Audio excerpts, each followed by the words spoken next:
Bismillahirrahmanirrahim. Assalamualaikum warahmatullahi wabarakatuh.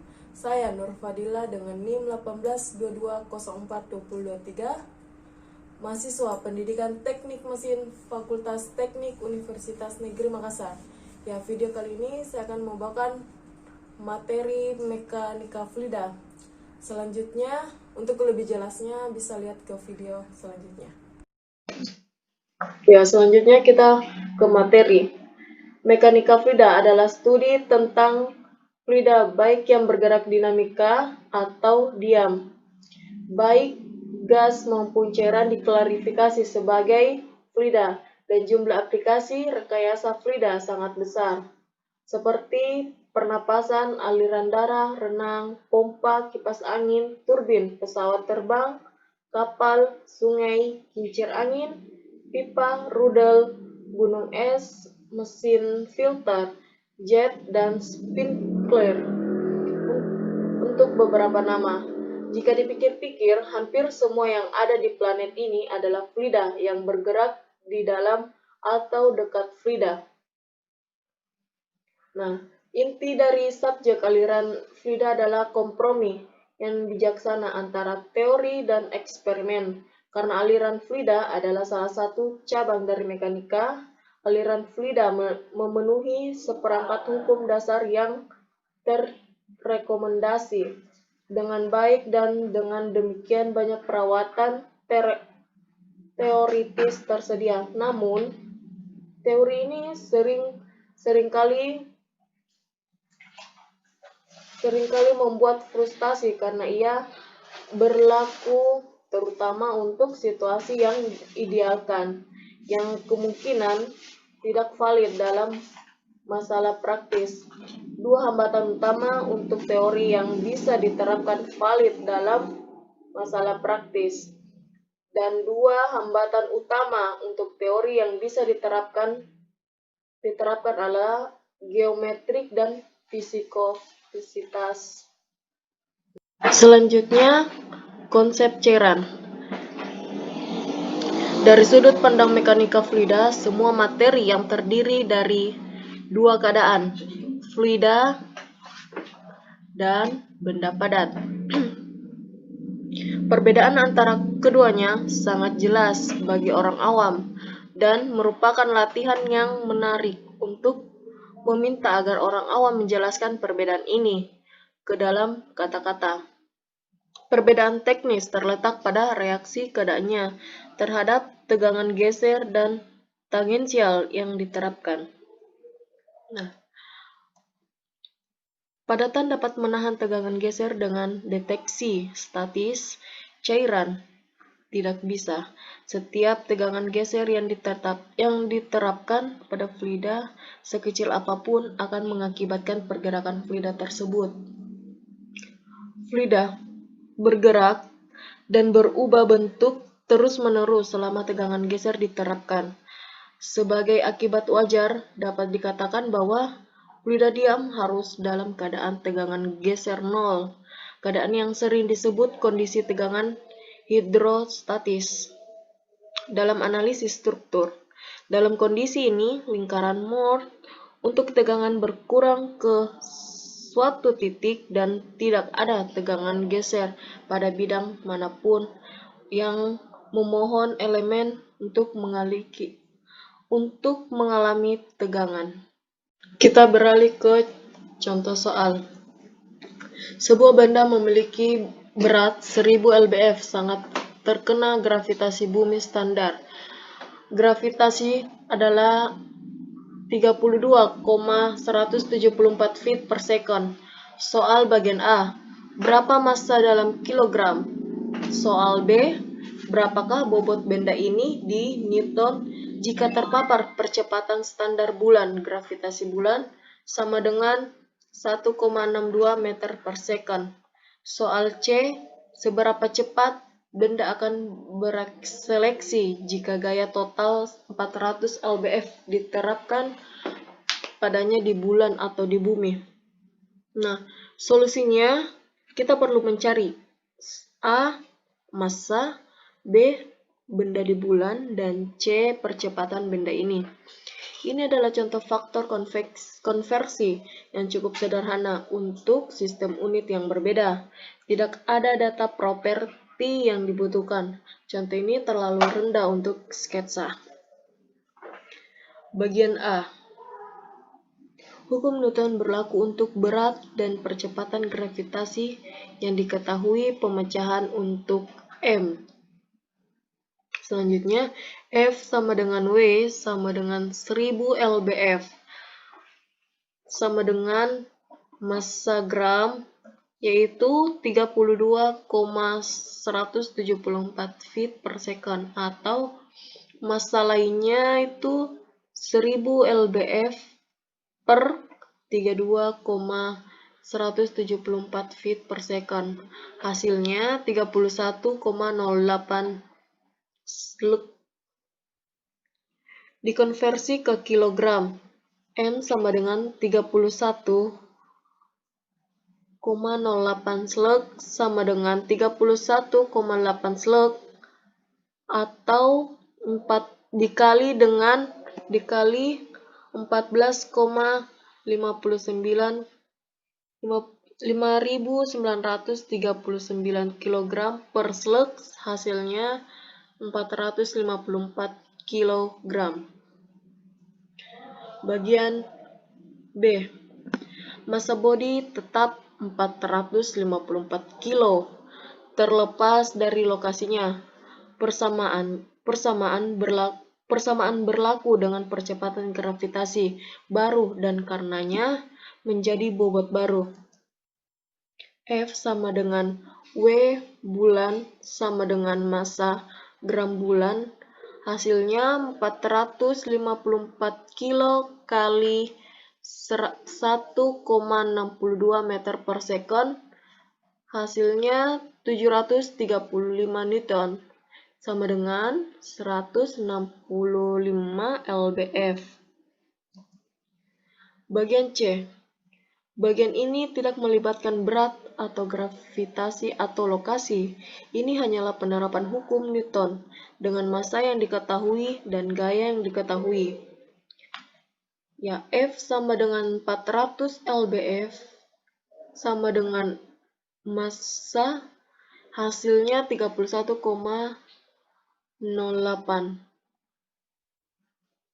Nah, pemecahannya menjadi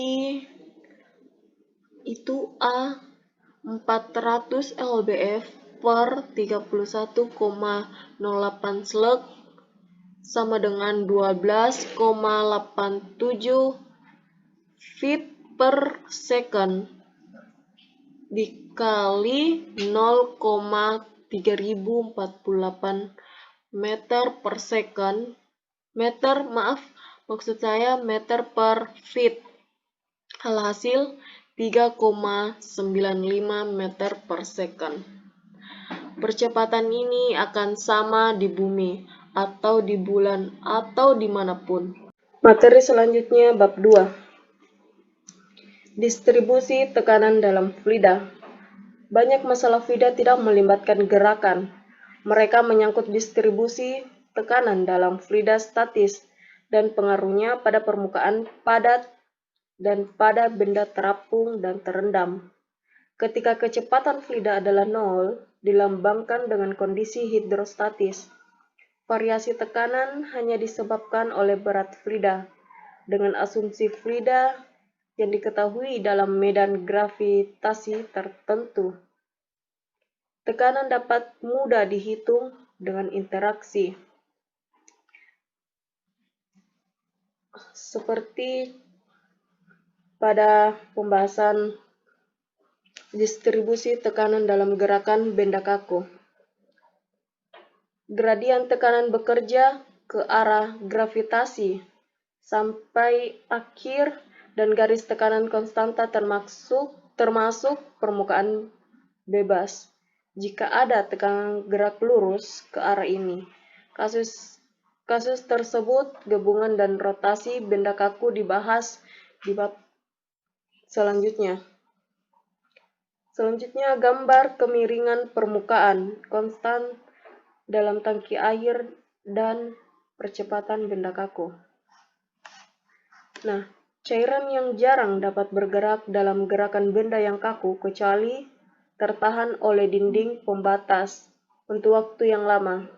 Misalnya, ada tangki air di dalam mobil yang memulai percepatan konstan, air di dalam tangki akan mulai mengalir deras, dan semburan itu akan merembes dengan sangat lambat sampai akhirnya partikel-partikel air berada dalam percepatan benda-benda yang mendekati, atau benda-benda yang mendekati benda-benda kaku.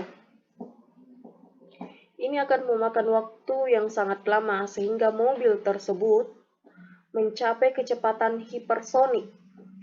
Namun demikian, setidaknya kita dapat membahas distribusi tekanan dalam tangki air yang dipercepat secara kaku.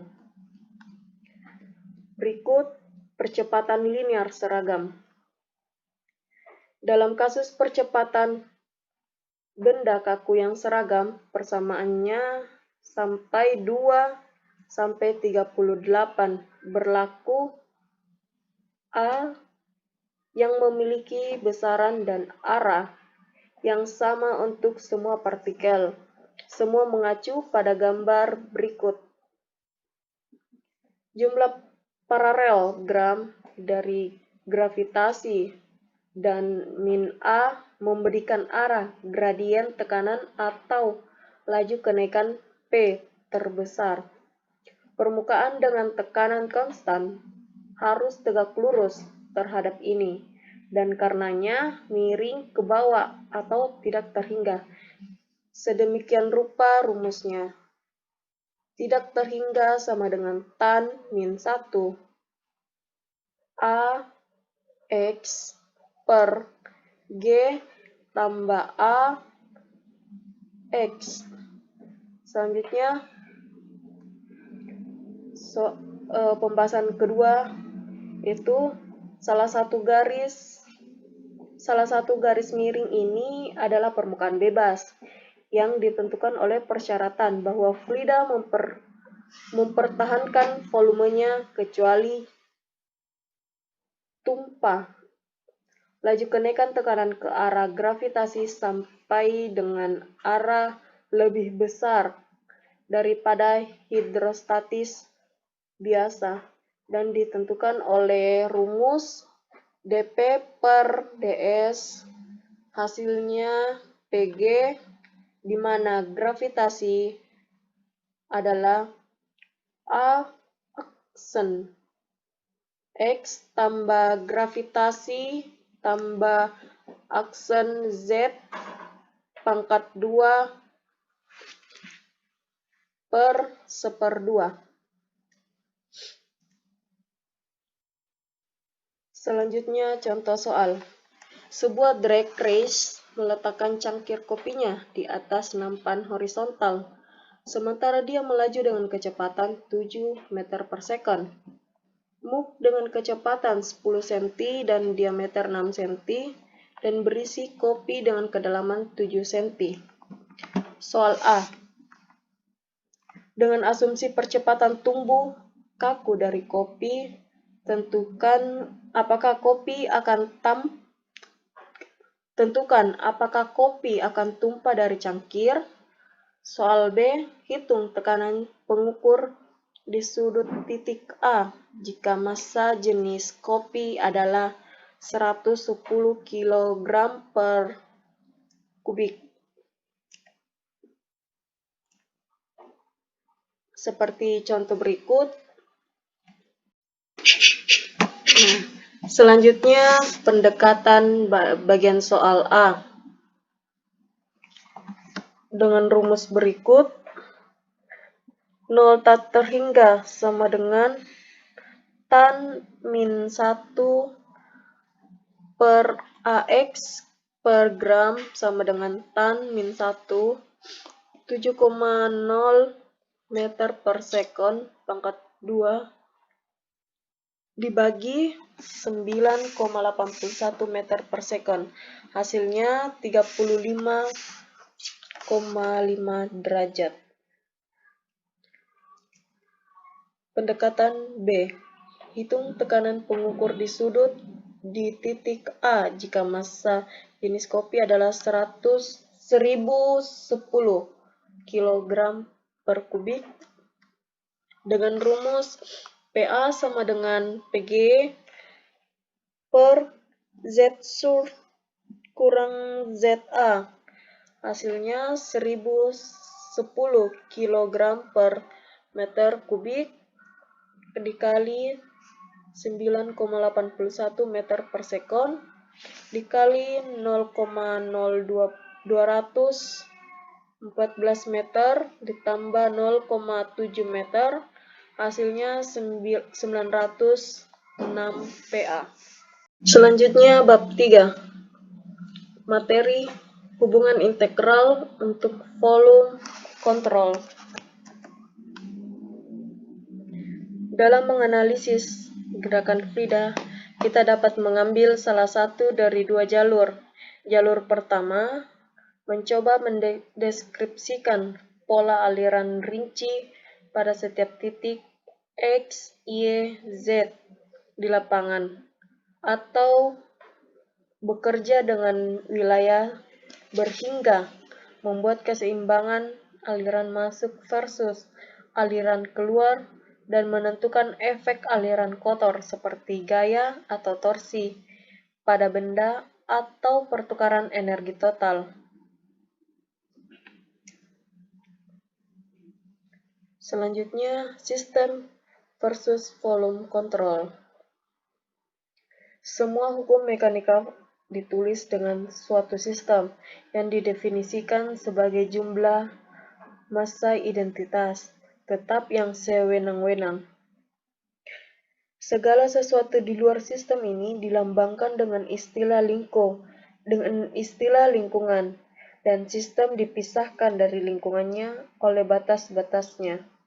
Hukum mekanika kemudian dinyatakan apa yang terjadi bila ada interaksi antara sistem dan lingkungannya.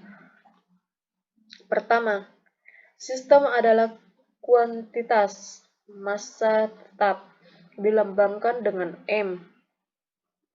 Jadi, massa sistem kekal dan tidak berubah. Ini adalah hukum mekanika dan memiliki bentuk matematis yang sangat sederhana yang disebut kekekalan massa dengan rumus M XYM sama dengan konstan atau dm per dt sama dengan 0. Hal ini begitu kentara pada permasalahan mekanika padat yang seringkali kita lupakan. Dalam mekanika fluida, kita harus memberikan banyak perhatian pada kekekalan massa dan dibutuhkan sedikit analisis untuk membuatnya bertahan. Kedua, jika lingkungan memberikan gaya total F pada sistem, hukum kedua Newton menyatakan bahwa massa dalam sistem akan mulai mengalami percepatan dengan rumus F ma sama dengan m dv per dt atau d per dt mv.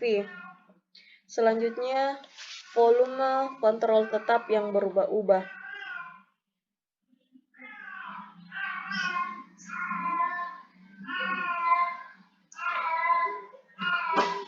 Menunjukkan volume kontrol tetap dengan pola aliran arbiter atau berubah-ubah yang lewat. Ada irisan variabel aliran masuk dan keluar fluida di sekitar permukaan kendali. Secara umum, setiap daerah di referensial dA permukaan akan memiliki kecepatan V yang berbeda sehingga menghasilkan sudut tak terhingga yang berbeda dengan nomor lokal ke dA. Berapa daerah unsur akan memiliki volume aliran masuk seperti VA, cos tak terhingga, dt, dan lainnya akan memiliki volume aliran keluar VA, cos tak terhingga atau out. dt, seperti terlihat pada gambar 3-3. Beberapa permukaan mungkin sesuai dengan garis arus atau terhingganya itu 90 derajat, atau dinding padat V sama dengan 0, atau tanpa aliran masuk maupun keluar, seperti pada gambar. Misalkan B adalah properti fluida apapun, energi, momentum, entalpi, dan lain-lain.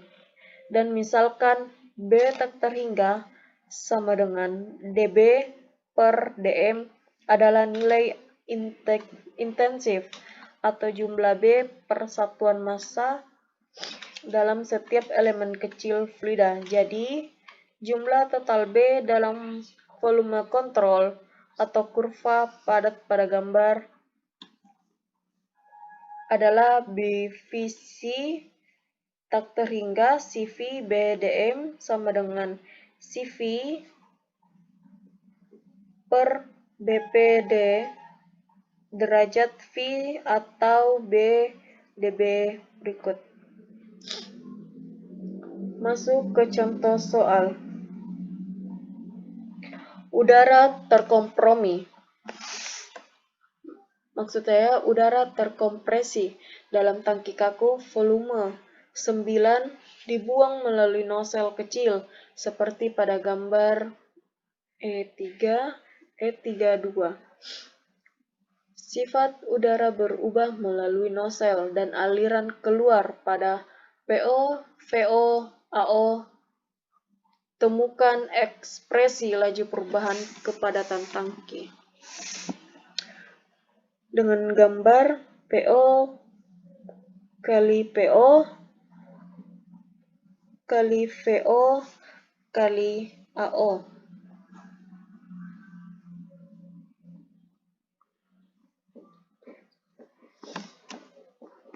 Nah, solusinya, sketsa pertama.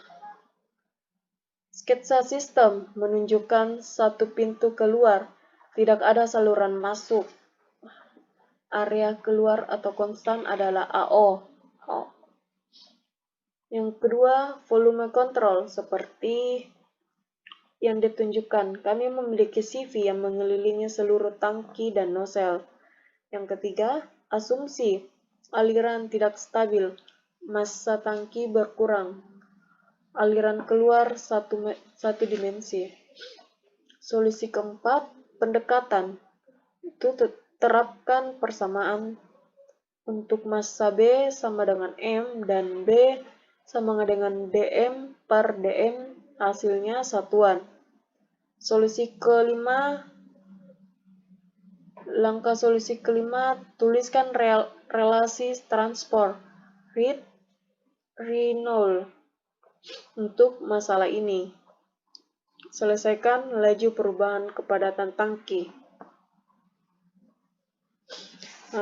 Dengan rumus dm per dt sama dengan 0 sama dengan d per dt, CV PD derajat V tambah CS PV kali N kali DA sama dengan derajat V dP per dt tambah P tambah kali V kali A.